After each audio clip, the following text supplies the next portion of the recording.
निर्गमन 3 उसका 7। मेहरबानी करना, जो भी लोग हैं यहाँ पे अपना पूरा ध्यान वचन की ओर लगाएं।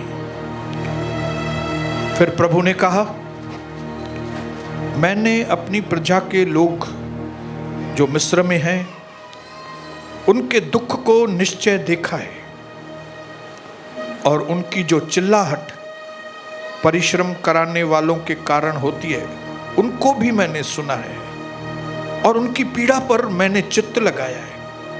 इसलिए अब मैं उतर आया हूं कि उन्हें मिस्रियों के वश में से छुड़ाऊं।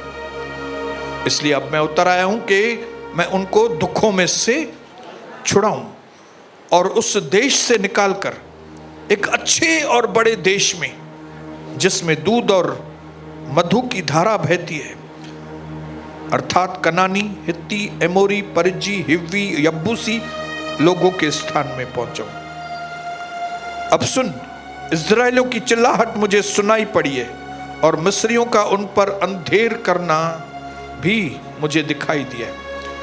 इसलिए आ, मैं तुझे अभी फिरौन के पास भेजता हूं कि तू मेरी इस्राएल प्रजा को मिस्र में से निकाल ले आए। तब मूसा ने परमेश्वर से कहा, मैं कौन हूं जो फिरौन के पास जाऊं और इस्राएलियों को मिस्र से निकाल ले आऊं। बस बाइबल बंद करें और इधर देखें। और सबसे पहली चीज जो मैं आपको पहले बता दूं कि ये आज का वचन उन फेल्यूअर लोगों के लिए है, उन असफल लोगों के लिए जिन्होंने अपने जीवन में सफलता को नहीं देखा। यह वचन आज उन लोगों के लिए है जो उन्होंने कुछ काम करने की कोशिश की थी पहले, लेकिन वो उस काम में फलवंत नहीं हो सके, उन्होंने लॉस किया। चाहे वो आपका पारिवारिक जीवन हो जिसमें आप असफल रहे होंगे, पति पत्नी के संबंध में एकदम फेल हो गए होंगे, शायद आप बच्चों और माँ बाप के बीच में जो संबंध होना चाहिए उसमें शायद आप फेल हो गए होंगे, शायद पैसा कमाने में आप असफल हो गए होंगे, शायद आत्मिक जीवन में भी आपने कई साल गंवा दिए होंगे। जिस बात को आपने सोचा था कि मैं ऐसा करूंगा, मैं ऐसा करूंगी, मैं ऐसा करूंगा, प्रभु में आने के बाद मैं यहां तक जाऊंगा, ये करूंगा, लेकिन शायद आप उसमें शायद सफल नहीं हुए। ये वचन उन लोगों के लिए, कौन से लोगों के लिए? उन लोगों के लिए जो पहले असफल थे, और न सिर्फ असफल थे लेकिन अपनी जगह छोड़कर भाग गए, वह लोगों के लिए। जैसे मूसा अपनी जगह भागकर दूसरी जगह पे जाके रहने लगा था, जिसको हमारी हिंदी भाषा में बोलते हैं भगोड़ा, भगोड़ा, फ्यूजिटिव, भगोड़ा, इधर उधर भागने वाला। इधर भी सफल नहीं हुआ, उधर भाग गए, उधर बात सफल नहीं हुई, उधर भाग गए, उधर भी सफलता नहीं मिली, उधर भाग गए। ये वचन उन लोगों के लिए, उन्होंने कोशिश की, उन्होंने अपनी ताकत लगाई, लेकिन सफल नहीं हुए। हालेलुया। और आपको मालूम है क्यों नहीं सफल हुए? उनकी असफलता का एक ही कारण है, वो है उनकी सोच। हमारी सोच, हमारी सोच हमको हरा देती है। हमारी सोच हमें विजय दिलाती है।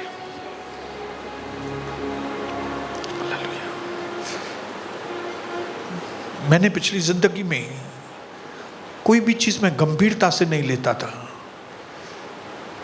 मैं हर चीज को थोड़ी लापरवाही से लेता था, लापरवाही। लापरवाही, ये मेरी सोच थी, लापरवाही, गंभीर नहीं था मैं।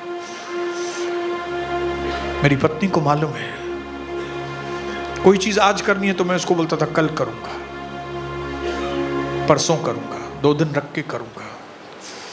किसी व्यक्ति से आज बात करनी है तो मैं उसको बोलता था नहीं नहीं, अभी आज 10 बज गए, अभी क्या बात करूं, 11 बज गए, अभी कल ही बात करूंगा, परसों बात करूंगा।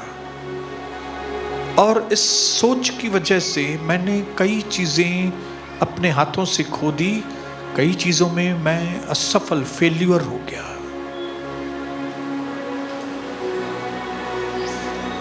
हालेलुया।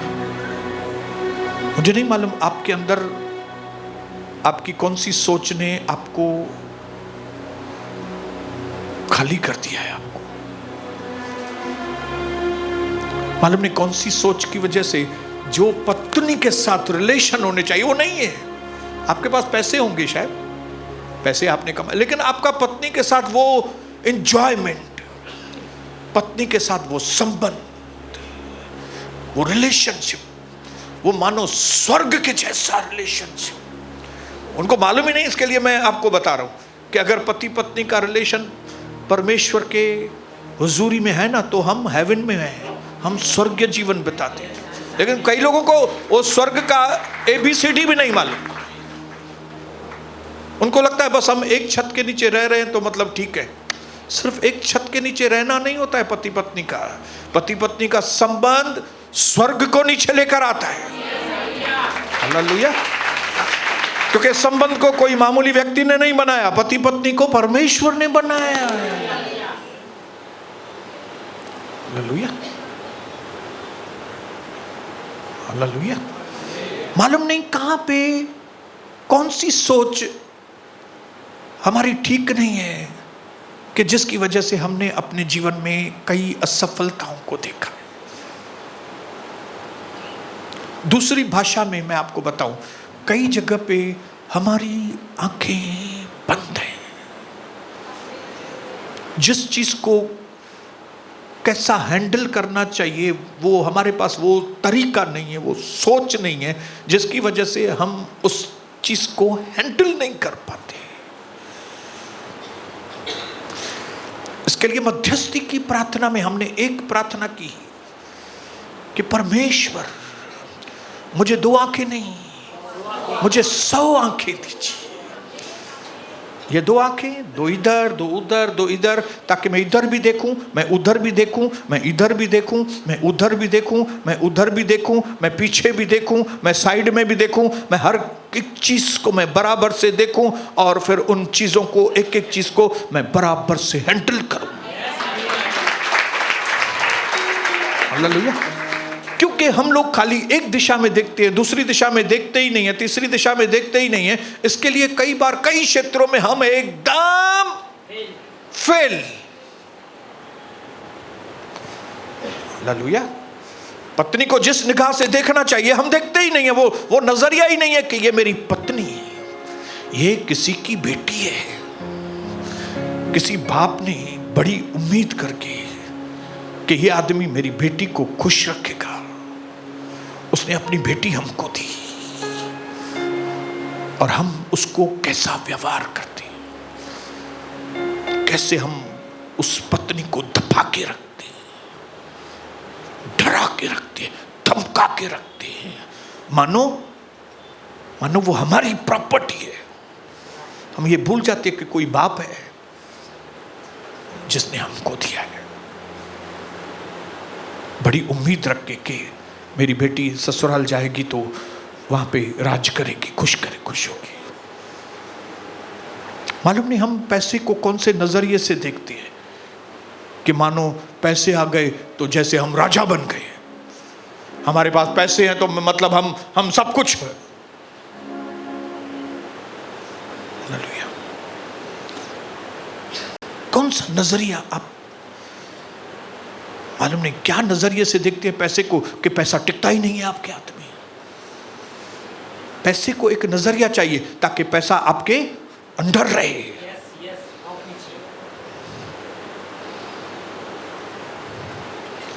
हालेलुया। मालूम नहीं माँ बाप के साथ आपका कौन सा नजरिया है, क्योंकि जिस बेटे का माँ बाप के प्रति नजरिया से, माँ बाप की वो सही इज्जत करता है, ये लोग प्रॉस्पर होते हैं, लंबी आयु पाते हैं। मैं नहीं बोलता हूं,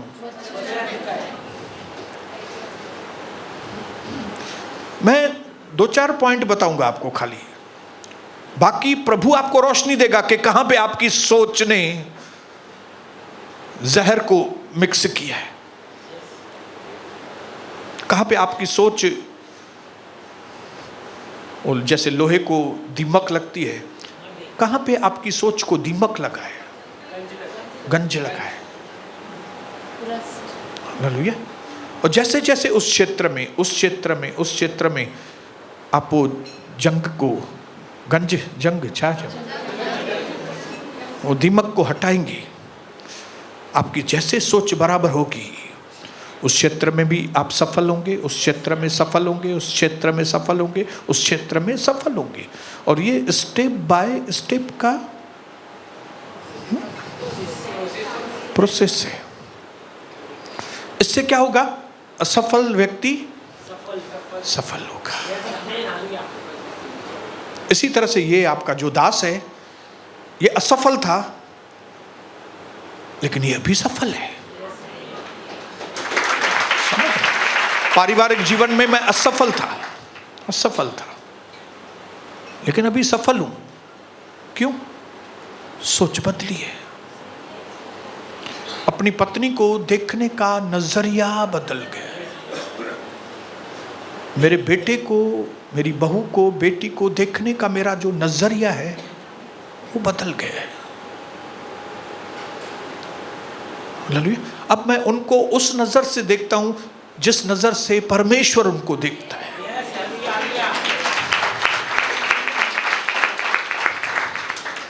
हालेलुया। जिस दिन मेरे भाइयों आपकी सोच बदलेगी, बहनों आपकी सोच बदलेगी, आप अपने पति को कौन से नजरिए से देखती हैं? ये नजरिए से कि प्रभु ने अपना दास मुझे दिया है, मुझे उसकी इज्जत करनी है। जिस दिन आप उस नजरिए से, चाहे वो आपकी इज्जत करता है या नहीं करता, लेकिन अगर आपका नजरिया आपके पति के प्रति सही है, तो आज नहीं तो कल आपका घर स्वर्ग बनेगा ही बनेगा। हालेलुया। इसके लिए उठते बैठते परमेश्वर से क्या मांगे? बोलो 100 आंखें।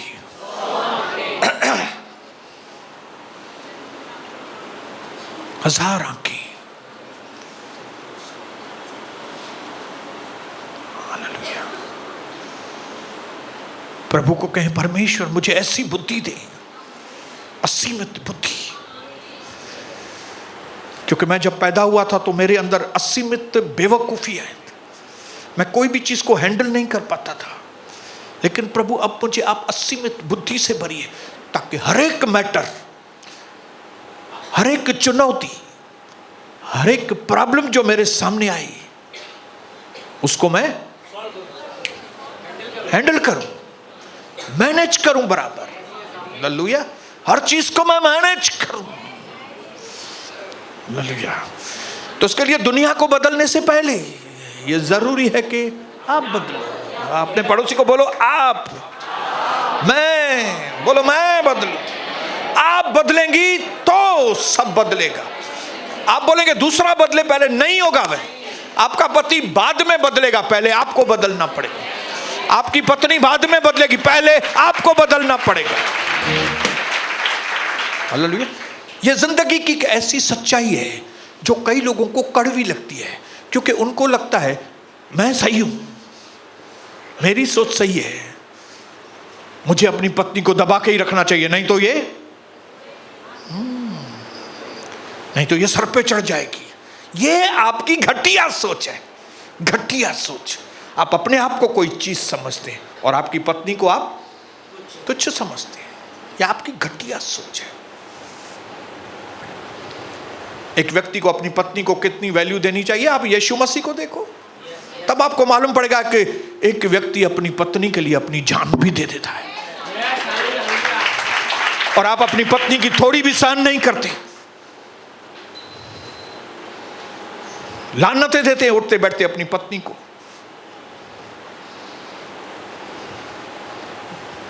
बच्चों के प्रति कौन सी सोच है, यह आपको देखना पड़ेगा कि स्वर्गीय पिता ने हमारे साथ कैसा व्यवहार किया। ओ ऐ छोटे झुंड, तू मत डर, पिता को भाया कि वो तुमको राज्य दे। हालेलुया। क्योंकि वो बाप है और हम उसके बेटे बेटियां, इसके लिए वो हमको ताड़ना देता है। ताड़ना देके वो खुश नहीं होता, ताड़ना उसको देनी पड़ती है ताकि उस ताड़ना के द्वारा हम उसके बेटे बेटियां सुधरें। कोई भी माँ, कोई भी बाप अपने छोटे बेटे को कड़वी दवा पिला के खुश नहीं होता, लेकिन उसको एक चीज मालूम है, यार ये कड़वी दवा पिएगा ये तो ये ठीक बुखार निकल जाएगा इसका, इसके लिए आप उनको दवा देते हैं।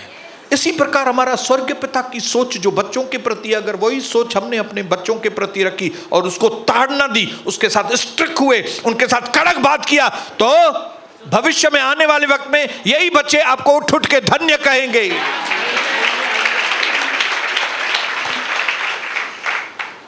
कोई वक्त था ये मूसा फेल्यूर आदमी था, फेल्यूर। और फेल्यूर क्यों था, असफल क्यों था? क्योंकि जो चीज का वक्त नहीं आया था अभी तक, उस वक्त में वो काम कर रहा था। उसको मालूम नहीं था, उसको लगता था मैं अच्छा कर रहा हूं। तुम अच्छा कर रहे हो, लेकिन वो वक्त नहीं है उस चीज का, सही वक्त नहीं है। तुम अच्छी बात कर रहे हो, बराबर है, बराबर है, तुम शादी कर रही है, लेकिन तू 15 साल की है, ये वक्त नहीं है तुम्हारी शादी करने का। तुम 20 साल का है खाली। शादी, औरत, कमाना, संभालना, ये तेरे को मालूम नहीं है, तो शादी करना गलत नहीं है, लेकिन ये तुम्हारा वक्त नहीं है। पास्टर बनना गलत नहीं है, लेकिन पास्टर बनने का एक वक्त होना चाहिए। कई लोगों को लगता है बस प्रचार करना आ गया मतलब पास्टर बन गया, तो वो लोग क्या करते हैं, 10-20 लोगों को मिला के भगा के लेके जाएंगे और उधर जाके वो पास्टर बनेंगे, और फिर वो 20 लोग भी तकलीफ में और वो नकली पास्टर भी तकलीफ में। क्योंकि माइक हाथ उठाने से, बाइबल प्रचार करने से कोई भी व्यक्ति पास्टर नहीं बनता। एक पास्टर पहले अंदर पास्टर बनता है, फिर बाहर पास्टर बनता है। पास्टर बनने का एक वक्त है। मूसा को नहीं मालूम था कि जिस सेवा के लिए परमेश्वर ने मुझे बुलाया है, अभी उस सेवा का अब भी वक्त नहीं आया है, अभी नहीं आया वो वक्त भाई। लेकिन उसने घाई की, और उसने क्या किया, एक बार इजरायली और मिस्री दो लोग आपस में भिड़ गए, तो उसने मिस्री का खून कर दिया। उसने बोला मुझे इजराइल को बचाना है, परमेश्वर ने मुझे चुना है, मैं इजराइल को बचाऊं, और उस चक्कर में उसने मिस्री को मार डाला। और फिर क्या हो गया, भाग गया, भगोड़ा हो गया, भगोड़ा। अभी ये भगोड़ा पड़ोस में जाके रहने लगा दूसरे जगह, और वहां पे उसने शादी भी की, बच्चे भी पैदा हुए, और लिखा है 40 साल के बाद, कितने, मिस्र छोड़ के 40 साल के बाद प्रभु ने उसको पहाड़ पर आवाज दी, अट्रैक्ट किया, आकर्षित किया। और जब वो मूसा पहाड़ पर गया, तब मूसा को प्रभु ने कहा, मैंने इजरायलियों की प्रार्थना सुनी है, अब मुझे तुम ये बताओ मूसा कि जिस काम में तुम 40 साल पहले असफल हुए थे, क्या वही काम करोगे?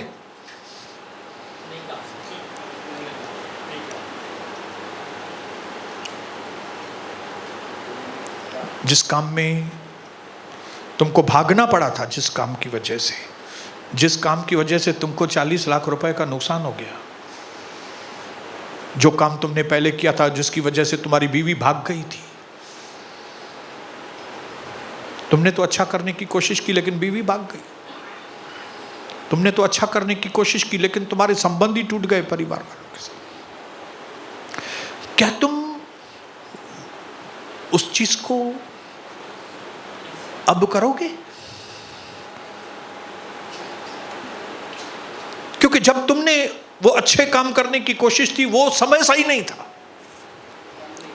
लेकिन प्रभु कहता है अब क्योंकि मैंने तुमको बुलाया है, अब क्योंकि मैं तुमको बोल रहा हूं कि मैं भी तुम्हारे साथ रहूंगा।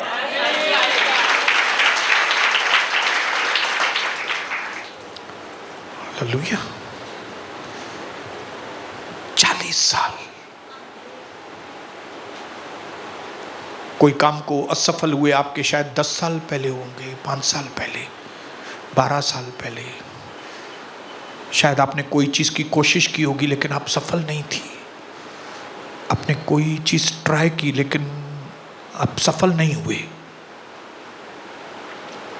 लेकिन आज प्रभु आपको इनकरेज करना चाहता है,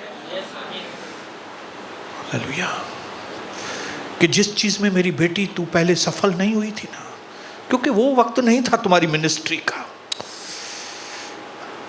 वो तुम अपनी मनमानी से मिनिस्ट्री करती थी, वो सेवा तुम अपनी मनमानी से करते थे। और जो लोग अपनी मनमानी से सेवा करते हैं वे थक जाते हैं, क्योंकि ये मिनिस्ट्री क्या बोल रही थी कविता? हे सेवा सेक सेक, सेक मतलब आग के जैसी है। ये सेवा आग के जैसी, ये सेवा करना आदमी अपनी ताकत से नहीं कर सकता है। ये मैं अपनी ताकत से इतनी देर इधर नहीं खड़ा हो सकता हूं, 60 साल का हूं।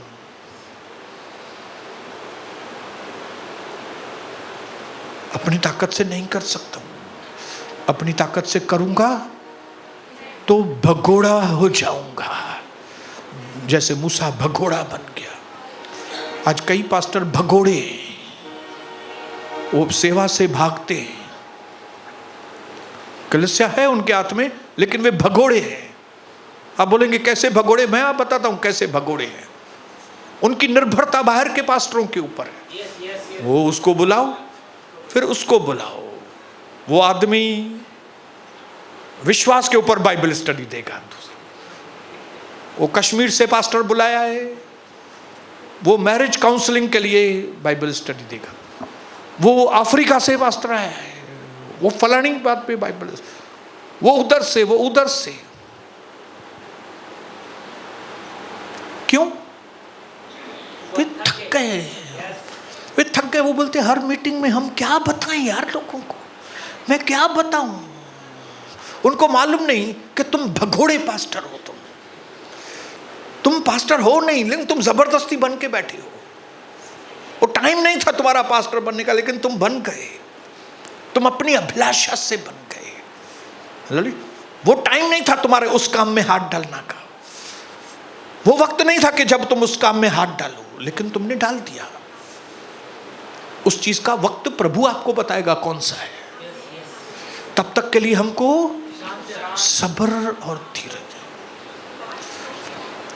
मैं विश्वास करता हूं हर एक वो काम जिसमें मैं पहले असफल रहा हूं, जरूरी नहीं है कि हमेशा मैं उस काम में असफल रहूंगा। 2024, अपने पड़ोसी को बोलो 2024 में जो पिछले कामों में आप असफल थे, 2024 में आप सफल रहेंगे। 2024 आपके लिए है। इस वक्त प्रभु आपको बोल रहा है, मैं क्योंकि तुम्हारे साथ हूं, मैं तुम्हारे आगे आगे हूं, मैं तुम्हारे आगे जो लोहे के संकल है मैं उसको तोड़ूंगा, मैं तुम्हारे लिए मार्ग बनाऊंगा। इसके लिए जो पिछले कामों में तुम असफल थे, अभी वही काम अब इस साल में 2024 में आपके सफल। कम ऑन, जो विश्वास करते हुए हालेलुया बोलेंगे वो कहेंगे yes brother, yes yes yes yes yes yes yes yes yes yes yes yes yes yes. और एक चीज बताऊं, सुस्त लोग कभी भी सफल नहीं होंगे। सुस्त लोग नहीं, बहानेबाजी करने वाले सफल नहीं होंगे। हालेलुया। इधर उधर की बातें बोलने वाले सफल नहीं होंगे। लेकिन जिनको सच में सफल होना है, उनके लिए 2024 मतलब 12x2 और बाइबल में हर एक आंकड़े का मीनिंग है। हालेलुया। 12 मतलब प्रभु के 12 चेले, फिक्स बाउंड्री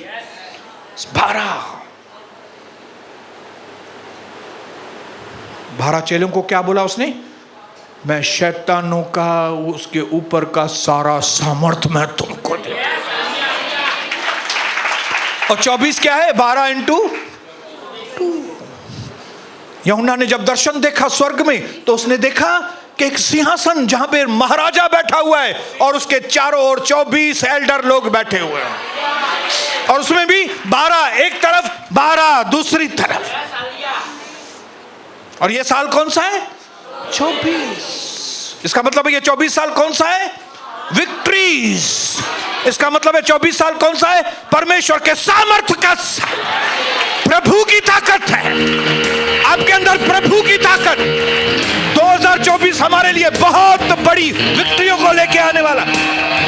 जिस कामों में मैं 2010 में, 2007 में, 2000 में, पिछले सालों में मैं जहां पे नाकामयाब था, वो नाकामयाबी अब नाकामयाबी नहीं रहेगी। अब 2024 में वो कामयाबी में बदल जाए।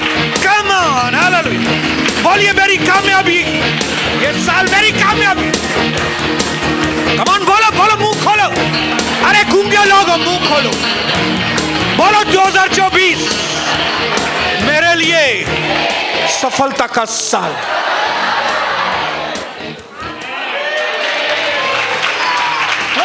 अरे आप तो 2012 में यही काम करके आपको कुछ मिला नहीं था, उसको बोलो वो 2012 था, अभी 2024 है।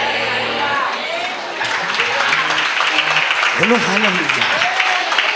वो मेरा वक्त नहीं था, बोलो अभी मेरा वक्त है।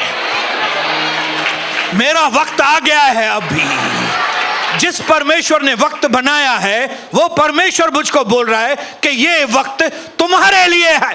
Come on, hallelujah, come on, hallelujah.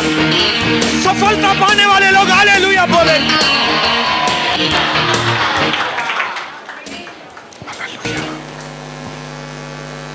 Hallelujah. लेकिन इसके लिए क्या करना पड़ेगा आपको? बदलाव। अभी आपको असफलता की जगह पे सफलता चाहिए ना, तो आपको क्या करना पड़ेगा?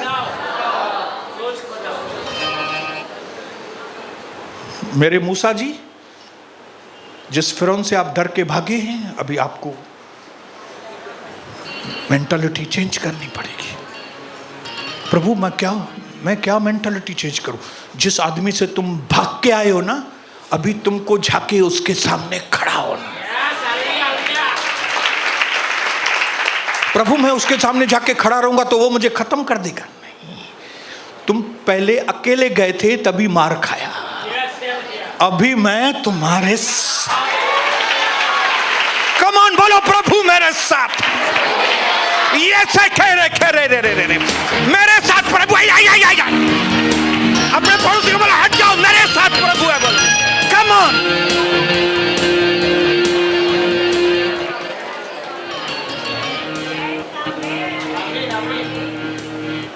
जो उलटफेर की बातें आपने की थी ना, अब प्रभु बोलता है उलटफेर छोड़ो। अभी 2024 में तुमको सफल होना है ना, इधर की बातें उधर, उधर की बातें इधर, इधर की बातें उधर, उधर उधर जाके घर में झूठ बोलना, उधर जाके फिर कलीसिया की निंदा करना, उधर जाके फिर डांडिया करना, ये बंद करो। ये वक्त है जब आप बदलोगे, हालात ही बदल जाएंगे। आप बदलेंगे, हालात बदलेंगी। हालेलुया। जब मैं प्रभु यीशु मसीह में आया, और जब मैंने प्रभु यीशु में आने के बाद भी मार खाई, और जब मैंने प्रभु यीशु में आने के बाद भी भगोड़े के जैसा अपनी बेइज्जती कराई, तब मैंने भी अपने जीवन में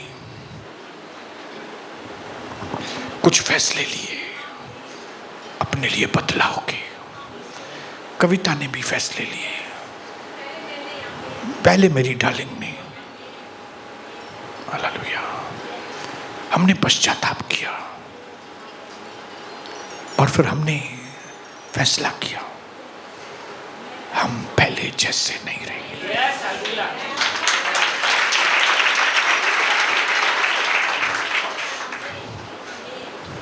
मुझे नहीं मालूम आपको कौन से चीजों में बदलना है, मुझे नहीं मालूम, लेकिन जैसे मेरी पत्नी मेरे पास आके खड़ी हो जाएगी और मैं आपको बताऊंगा कि किस किस बातों में मैंने और मेरी पत्नी ने फैसले किए कि मुझे बदलने हैं।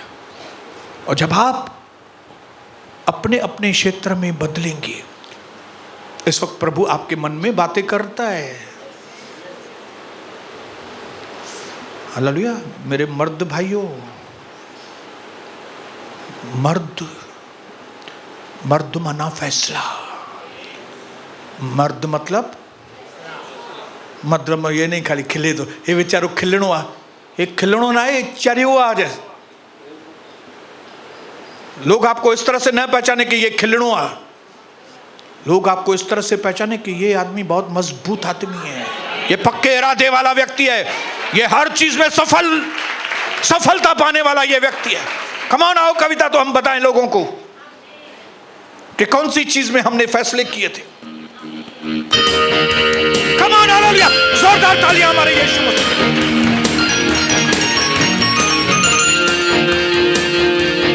सबसे पहला फैसला जो हमने लिया वो था कि हम अपने जीवन में सेल्फ डिसिप्लिन लेके आए। अनुशासन। मैं और कविता, मेरे बच्चे, हम अनुशासन में आएंगे। अनुशासन मतलब जो चीज जो टाइम पे करनी चाहिए वो चीज वो टाइम पे करेंगे। एक नाश्ते का भी टाइम है, तो दोपहर लंच का भी एक टाइम है, रात के खाने का भी टाइम है। जो हमारा पूरा बिगड़ा हुआ था कविता। यस, धन्यवाद हो कि हम कुछ देशों में बाहर गए थे, वहां पे परमेश्वर ने हमको उन लोगों में से सिखाया कि कम खाना किसको कहते हैं, टाइम पे खाना किसको बोलते हैं, हेल्दी खाना किसको कहते हैं, मिनिस्ट्री को सही टाइम पे शुरू करना किसको कहते हैं। लोग आए या ना आए, 7 बजे का टाइम है, शुरू हो जाओ। हालेलुया। हमने सेल्फ डिसिप्लिन होना शुरू किया। उसमें चाहे आत्मिक सेल्फ डिसिप्लिन हो, चाहे मन के विचारों का सेल्फ डिसिप्लिन हो, चाहे ध्येय का। मैं आपको बताऊं, आज तक सुबह को लोग सोते रहते हैं, लेकिन ये आपका दास 3:45 बजे उठ के उन सोते हुए लोगों के लिए विनती करता है।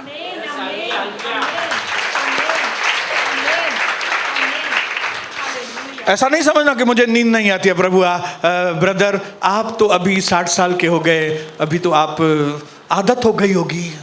आदत नहीं है, आदत डालनी पड़ी है। देह को मारना, भोजन त्यागना, ये हमारे जीने की अभी स्टाइल हो गया है। अभी उसको बना दिया है स्टाइल, वो ऐसा करना पड़ता है। आपको भी नींद आती है, मुझे भी नींद आती है, क्योंकि मैं कोई सुपरमैन नहीं हूं।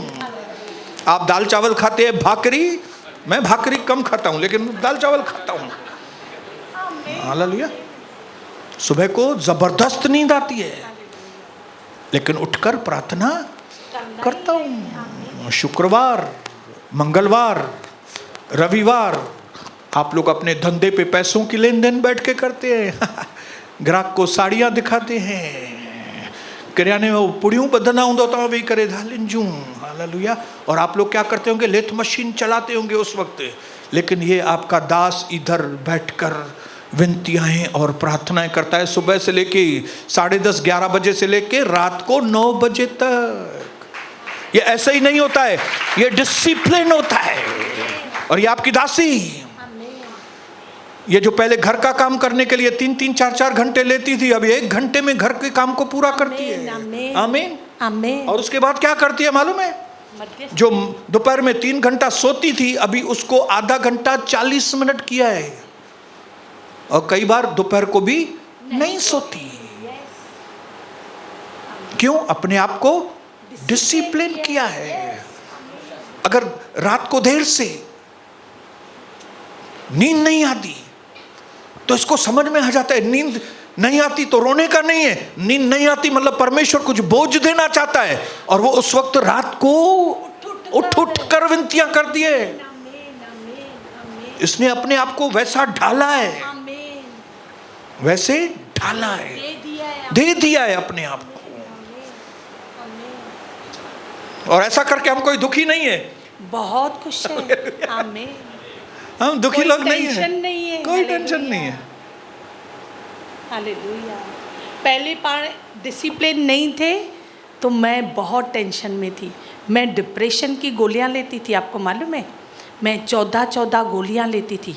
बिलीवर थी मैं, पास्टर की पत्नी थी, पर यह बातें न होने के कारण मैं डिप्रेशन में थी। पर जब से मैंने अपने आप को अनुशासन में डाल दिया है, शैतान डिप्रेशन में है। हालेलुया। मैं आपको बताना चाहूँ, और ये चैलेंज है, क्योंकि मेरे अंदर जो प्रभु रोज एक नई आग, एक नई रोशनी भरता है, मैं उसमें आगे बढ़ती हूँ। यस आमीन। मैं रिस्क उठाने के लिए तैयार हो जाती हूँ, क्योंकि अब मुझे प्रार्थना का पैटर्न मालूम पड़ गया है कि मैं नहीं कर सकती, मुझे पवित्र आत्मा से मदद मांगनी होगी। क्योंकि प्रभु की बातें तो सब अलग है, दुनिया के जैसी नहीं है। प्रभु जितनी भी बातें मुझसे बोलते, आपसे बोलते, सब भिन्न है। अब मैं कैसे करूं?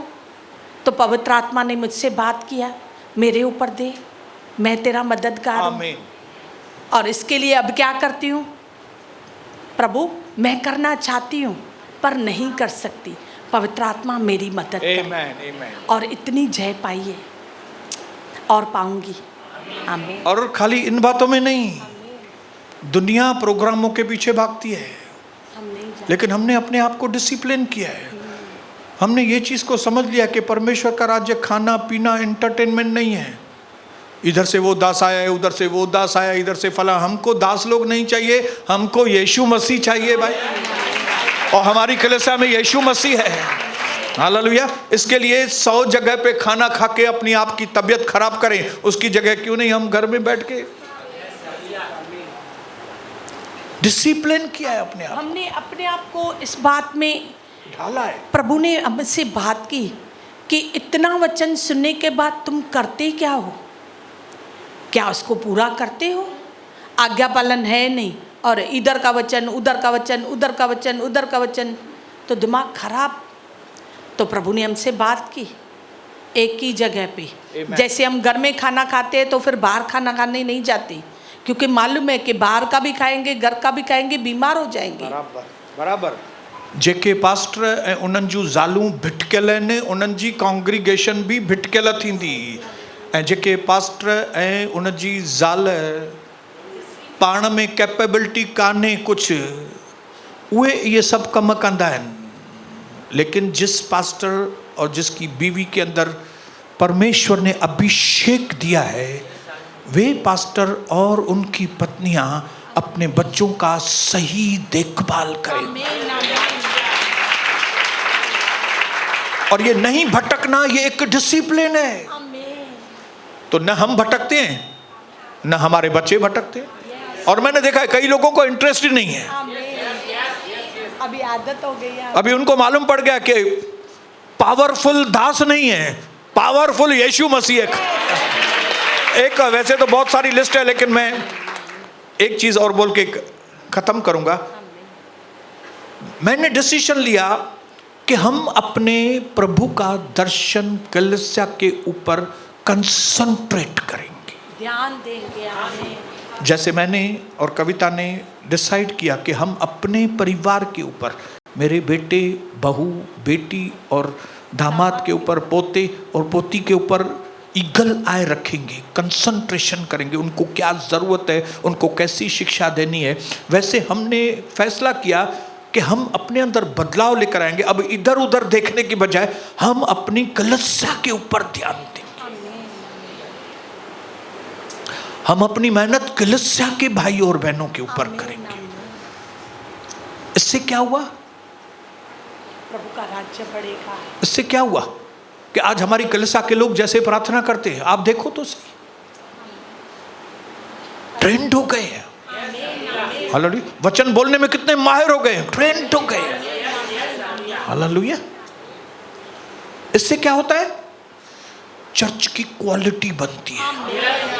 क्वालिटी बोलो, क्वालिटी, क्वालिटी प्रभु जाहिर हो जाता है। हालेलुया। और ये क्वालिटी पहले कम लोग होते हैं। ये क्वालिटी है ना, पहले लोगों को नहीं समझ में आती है। पहले टाइम पास चर्चेस बढ़ती हैं, उधर अच्छा है, उधर मस्त है, उधर ये है, उधर ये, जाएंगे। और क्वालिटी चर्चेस में लोग कम, लेकिन बाद में थोड़े साल जाने दो, ओवरफ्लोइंग होएगा। आमीन। क्या होगा थोड़े साल के बाद? बैठने की जगह न रहेगी। एक बार लोगों को समझ में आ जाए कि इधर क्वालिटी है और जो जहां पे जाते हैं उधर क्वालिटी नहीं है, फिर वो कितना भी उनको पकड़ के रखेंगे, वो उधर नहीं रुकेंगे।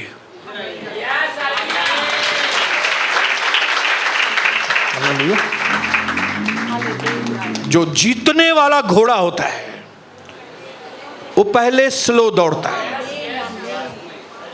दूसरे घोड़े वो घोड़ा भी आगे, वो घोड़ा, वो कलीसिया में हो गए, वो कलीसिया में ज्यादा, अरे यार ये नाच रहे, रैली में भी जा रहे हैं, इधर उधर कर लो यार। लेकिन बाद में ये रैलियां उनको थका देती है, ये बैंड बाजे उनको थका देंगे, उनको रुला देते हैं। जब ये देखेंगे कि उनके परिवार में आशीष ही नहीं है, तो ये सब करके क्या फायदा? इसके लिए कविता और मैंने फैसला किया, हम बदलेंगे इस बात।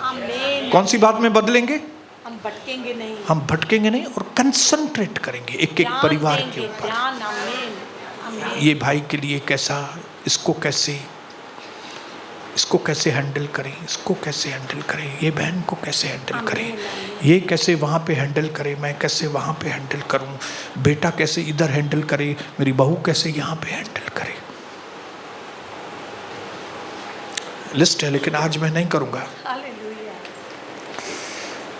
हमने डिसाइड किया कि अब कुछ आज्ञाएं नहीं खाली, लेकिन कविता प्रभु की सफलता, सब आज्ञाएं। आमीन आमीन। आज्ञा पालन, आमीन। सबसे ज्यादा अगर जोर प्रभु की दासी किसी बात के ऊपर देती है तो वो आज्ञा पालन। बोलिए आज्ञा पालन, आज्ञा पालन, बोलिए आज्ञा पालन, आज्ञा पालन, आज्ञा पालन। आमीन। और डिसिप्लिन, बोलो डिसिप्लिन, आमीन। Discipline, discipline, discipline, discipline. इससे क्या हुआ मालूम है? जिन क्षेत्रों में हम पहले असफल थे, जो हमारे दुश्मन थे, जो हमारे लिए उल्टा सीधा बात करते थे, अब उनकी जबान बंद हो चुकी है, वो भी हमेशा के लिए, वो भी हमेशा के लिए। और क्या हुआ? हमारी जिंदगी में स्पिरिचुअल गवाही, आमीन, पारिवारिक गवाही, आमीन, फाइनेंशियल गवाही आमीन, और मिनिस्ट्री की गवाही, आमीन, आमीन। गवाहियों का गुलदस्ता बन गया। Yes yes yes. हालेलुया। और लोग आशिक हो गए कि इनकी इतनी गवाहियां, हमारी तो गवाही नहीं है। सही है। आमीन आमीन। असा सहकाऊं था बेटा, हे तो रोज गल आए तो यार, आमीन, इसके मैसेज पूरे ही नहीं होते कभी। आमीन। जब भी देखो जोश में लगा पड़ा है, रिटायर का नाम ही नहीं ले रहा है कभी भी। हालेलुया। तो आज मैं आपको इनकरेज करूंगा, आमीन। सोच बदलो, देश बदलो, सोच बदलो, सफलताओं को पाओ। जिन चीजों में पहले असफल हुए थे, डोंट वरी, चिंता मत करना। जल्दबाजी में आपने किए थे, अभी जल्दबाजी नहीं है। प्रभु का 2024 हमारे लिए वो साल है जब परमेश्वर हमारे साथ है, और जब परमेश्वर हमारे साथ है तो कौन हमारे विरोध हो सकता है। 1000 तेरे एक तरफ और 10,000 दूसरी तरफ गिरेंगे और तेरी कुछ हानि न होगी। जो परम प्रधान के छाए हुए स्थान में बैठा रहेगा सर्वशक्तिमान की छाया में ठिकाना पाएगा। सांपों को और बिच्छुओं को रौंदने का मैं तुमको सामर्थ्य दूंगा, दुश्मनों की सारी ताकतों के ऊपर मैं तुमको अधिकार दूंगा, और ये गारंटी देता हूं कि किसी भी बात से तुम्हारी हानि न होगी। बोलो यीशु मसीह के नाम से, बोलो मैं नया बनकर जाऊंगा, नया बनकर यीशु मसीह के नाम से।